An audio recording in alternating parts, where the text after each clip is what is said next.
Coming up this morning, Director of ISE observes borrowing from the IMF and the World Bank is to be preferred even as Ghana retains top spot as Africa's largest debtor to the IMF with 35.3% loan increase.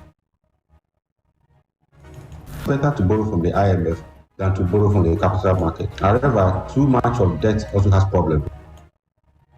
Also, experts advocate incentives for oil exploration in Ghana to propel economic growth. What are we doing wrong? What could we do right, let me put it that way, to get more and more investment, foreign investment and local investment? Plus, Traders Advocacy Group Ghana threatens to add the cost arising from illegal activities of the task force established by Customs Division of GRA to consumers. Traders keep paying unapproved monies to customs officers. It will be added on to the items we are selling in the market for Ghanaians to pay. My name is Menu Aful. We'll bring you the details of our headlines and many other stories shortly.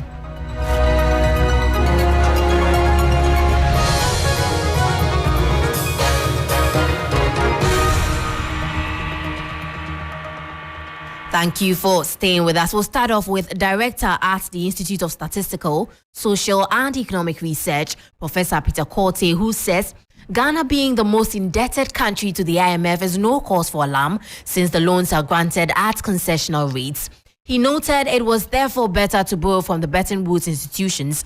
According to the fund's quarterly finances for July end 2023, Ghana's outstanding loans to IMF stood at $2.227 billion as of July 31, 2023, making Ghana retain the position of the most indebted country to the Bretton Woods institution in Africa.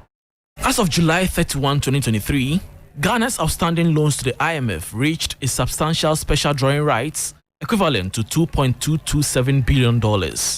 This is $451 million increase from the $1.246 billion recorded just 3 months earlier on April 30, 2023.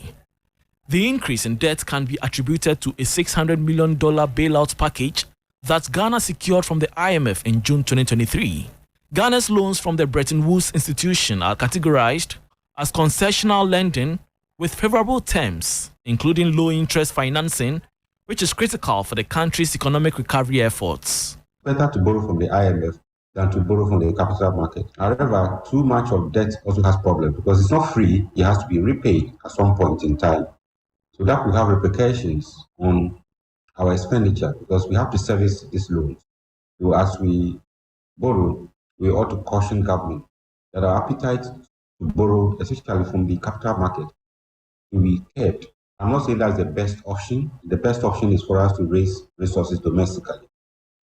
However, if we have to borrow, then let's borrow from the IMF and the World Bank and other bilateral donors, but within sustainable debt limits. Democratic Republic of Congo is the second debtor to IMF with $1.142 billion. Kenya maintains its position as the third most indebted African nations to the IMF as of July 31, 2023, with SDR $1.008 billion. That was a 3 Business Desk report.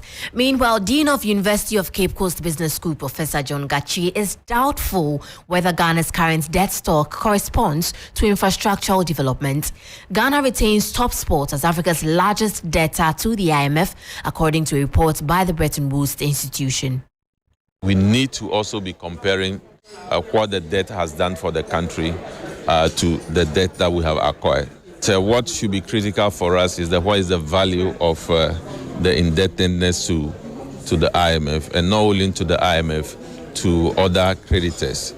Because when we procure debt, we need to see value in terms of the infrastructure that we have built for ourselves.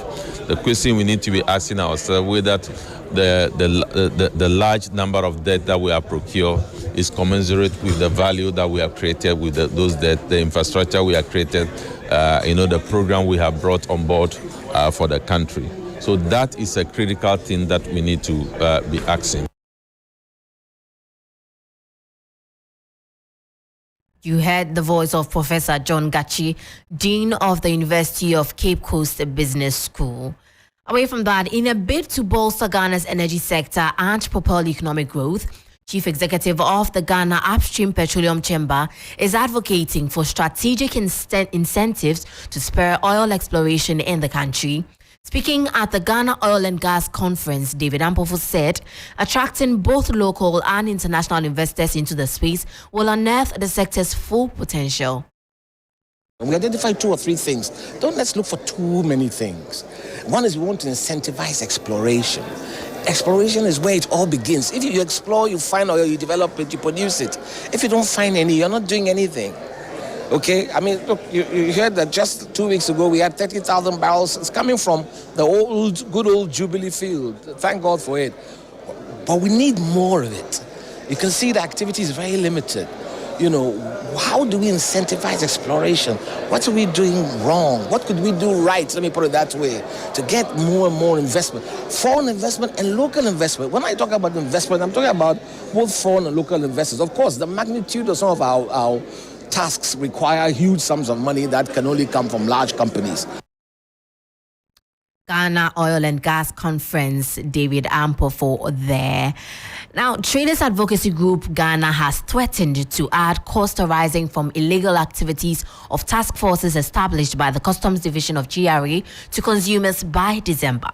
The group insists the activities of the task force is adding to the already high cost of doing business in the country, especially for traders in Kumasi, the Ashanti regional capital. The current economic crisis in the country, coupled with high inflation, has pushed prices of food and basic commodities in Ghana beyond the purchasing power of the average Ghanaian. Prices of basic staples have more than tripled since the beginning of the year. Importers and traders have attributed the hike in prices to high cost of doing business in the country. That notwithstanding, traders are threatening to further hike prices if activities of task forces set up by the Customs Division of the Ghana Revenue Authority to extort money from importers are not halted immediately. I am assuring you, by December this year, if this rot keep on going and we don't strictly adhere to the paperless system that we deploy, and traders keep paying unapproved monies to customs officers, it will be added on to the items we are selling in the market for Ghanaians to pay. The group maintained they will not shield any of their members if they are found culpable of falsifying trade documents to evade taxes or duties, but both importers and customs officials involved should be dealt with. Traders Advocacy Group, you are not shedding any importer, or we are not saying should any importer is found culpable, the laws of the land shouldn't deal with that person. Far from that, we are law-abiding association. But what we are saying is, those who sat aloof for that illegality to go on, what happened to those people? That is our problem. That was Shadrach Isrifi's reports. In more stories, a significant project aimed at bolstering food security and resilience in northern Ghana has been launched by the Food and Agriculture Organization with funding from the European Union. The European Union Food Security Response in northern Ghana is designed to make a direct contribution to the government's Planting for Food and Jobs Phase 2 initiative. The relentless rise in conflict and economic shocks has left many households struggling to afford adequate food. This in turn has led to a worrying increase in hunger and malnutrition. The high cost of nutritious food, combined with growing inequalities, is at the heart of this escalating food insecurity crisis. Experts and policymakers are emphasizing the urgent need for a transformation in agri-food systems.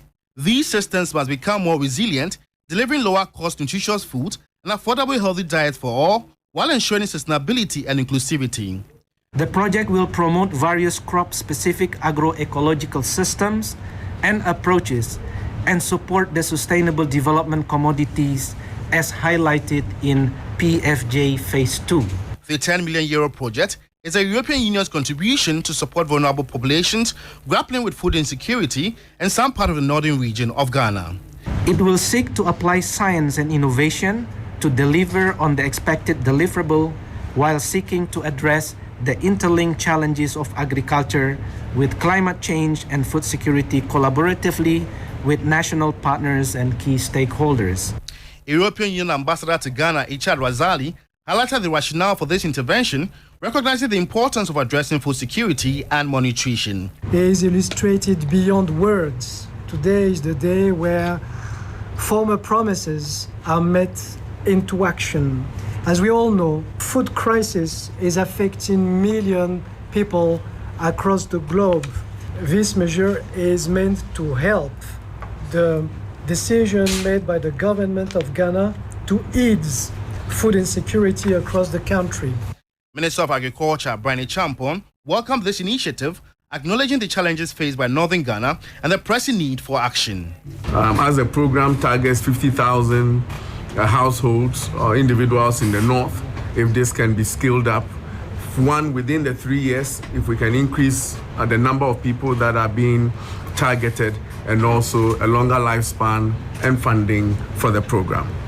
This project represents a ray of hope in northern Ghana, where communities have been grappling with food insecurity and malnutrition. Now take a listen to how the city is faring against major trading currencies and how some of our key commodities are faring on the global market.